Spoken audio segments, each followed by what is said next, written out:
Hi, I'm Bill from Bill's Tools, and today I'm going to go over how to clean out an AC drain line. What happens over time is that an air conditioning drain line slowly starts to build up some slime inside of it. And let's see if I can show you guys this. In there, you got some slimy growth happening.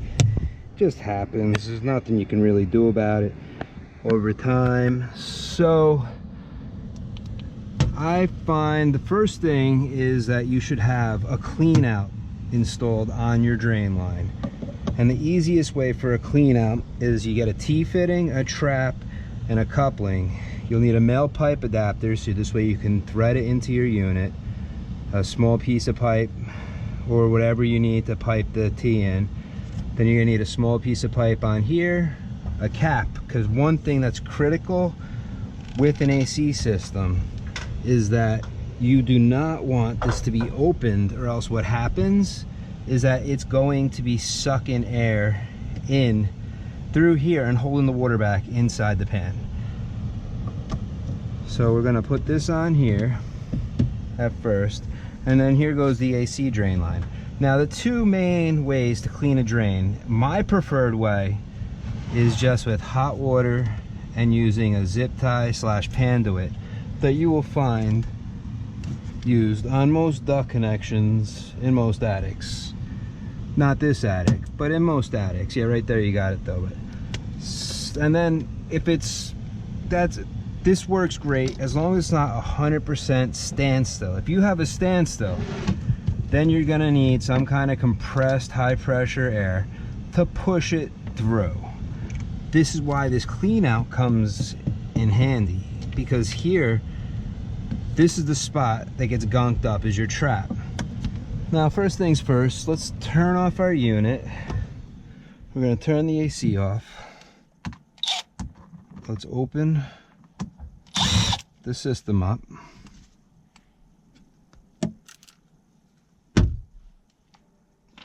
So that we have access to our drain pan.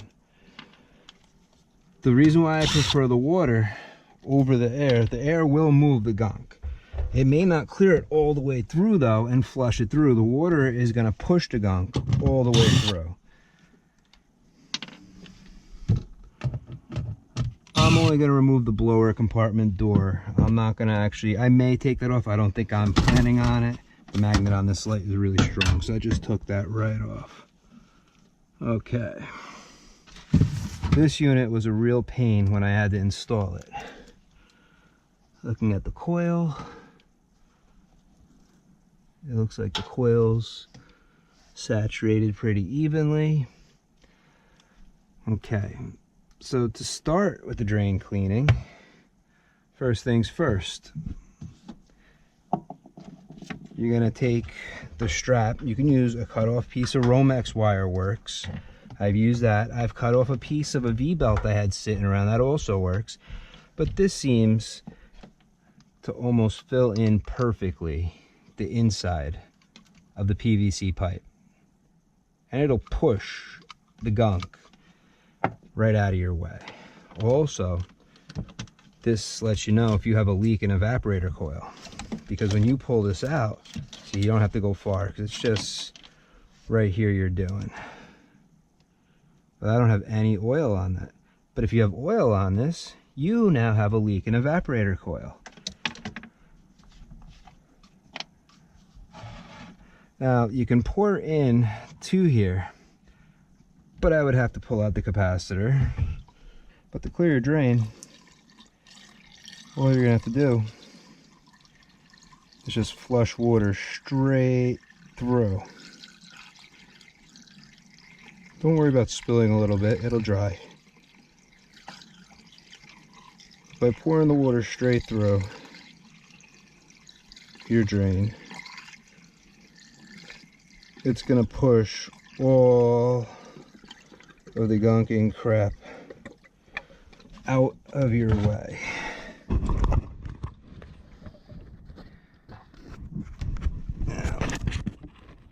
There's a little tiny piece of that gunk there, but most of it has moved out of the way. So therefore the drain line is going to flow clearly. Now the other way to clear a drain is to blast it. So you take some high pressure gas. And now the problem with blasting is that unless you can close that up, you're not gonna really stop the air from coming back through. I mean, I blasted, there's nothing in my drain, so I'm not even worried about it. Okay, so now, okay, so I mean, we have a free flowing drain. We need 15 microfarads or UF at our capacitor. As long as the power is off, to check a capacitor, you disconnect one leg of power, or one wire. You set your meter to UF, and then you check, and I got 15. That's perfect. That's all you got to do to check a capacitor. Put that back on. And if you're interested in staying on this video, I'm going to show you how to properly check a split now on an air handler. So turn the unit back on.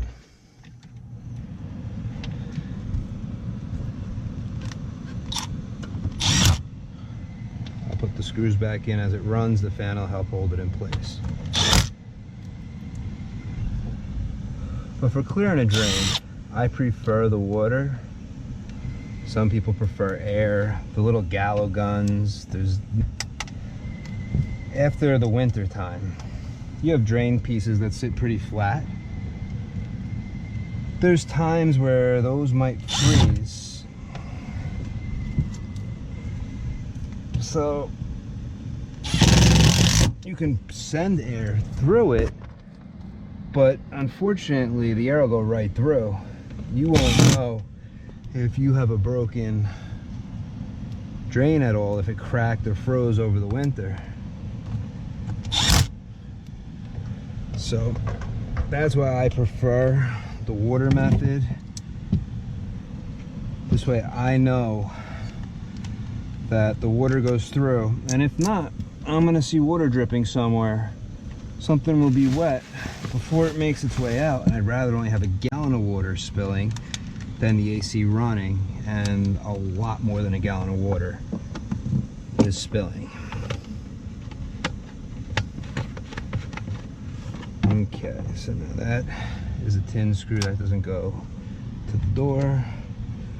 So let's first move this out of here, because we got to give this a couple minutes to run. I'll give it a few minutes, because I see a lot of people online are talking about using infrared and aiming it at the registers. For me, that doesn't work. I don't think I get a good accurate reading when I do that. Some people may not like exactly what I'm about to do. There's two ways. You could drill holes in your ductwork. When you drill holes, then all you're doing is you make a hole in your returner supply.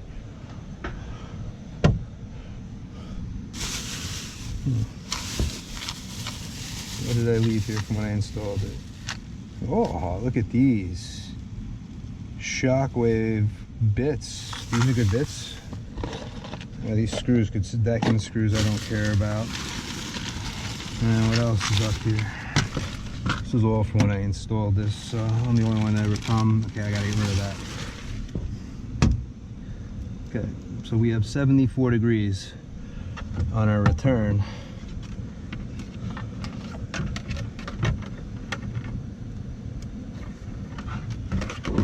Okay. 74 return. I use the same spot over and over again. And this is the supply.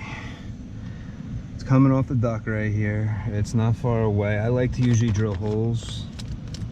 I'm gonna have to add a hole up here. but 74 was the supply. So as long as I have 59, 58, I'm happy. That's 15 degrees. If I can get more, that's even better. Right now we're at 14 degree split. Now we're hitting the 15 degree split range.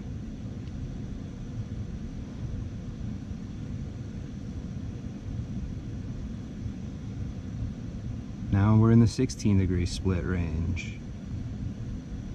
So I'm satisfied with this split. We're probably about to go to the 17 degree split range. Yeah.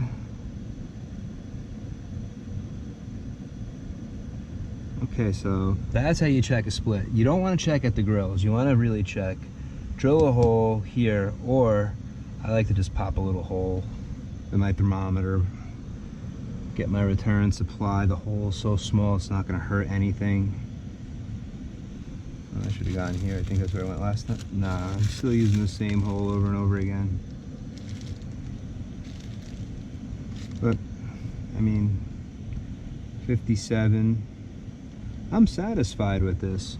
So here I showed you how to flush a drain. If it's clean, if it's not a standstill, I recommend just zip tie it or stick something that's almost the same size as the inner diameter of the pipe, push it through, and then flush water through it. You'll knock all your gunk straight through.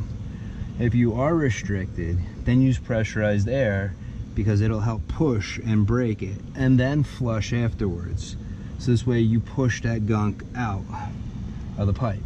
Don't just use pressurized air and think, okay, I'm done, because you may not have pushed the gunk all the way out, and now it's just gonna sit maybe here before this 90 or something, and then over time it's gonna start to grow and not really let it flow properly. I mean, there we go, we're 18 degrees once it's flip-flopping, but yeah, we're in that 18 degree range. I'm happy with the split on this unit.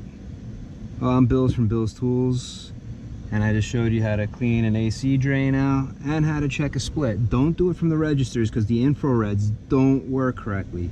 If you hit something shiny, it just doesn't read the temperature correctly. So the best thing to do is a thermometer. Even if you stick it in the register, it works good. But you won't know if, say, like here is disconnected or you're sucking attic air in. So you'll be reading your return, but your return temp is there, but you don't know the temp is coming into your unit. You might be sucking attic air in, but I mastic this, so it can't do that. I know the insulation fell off a little bit here, but I don't care. This is the return. Insulation's more crucial on that side where it sweats. And I recommend a thermometer with a probe. Infrared works, but it doesn't. You'll find you can't read a copper pipe with an infrared. You can't read silver or many metals. It just doesn't give you the temperature. If you got to make clamps, slips make great clamps, as you could see. I made one here out of a slip all the way through, support in it. That was such a pain to climb through that, but that's why I made this access, so I would never have to do that again. I'm Bill from Bill's Tools. Thanks for watching. Till next time.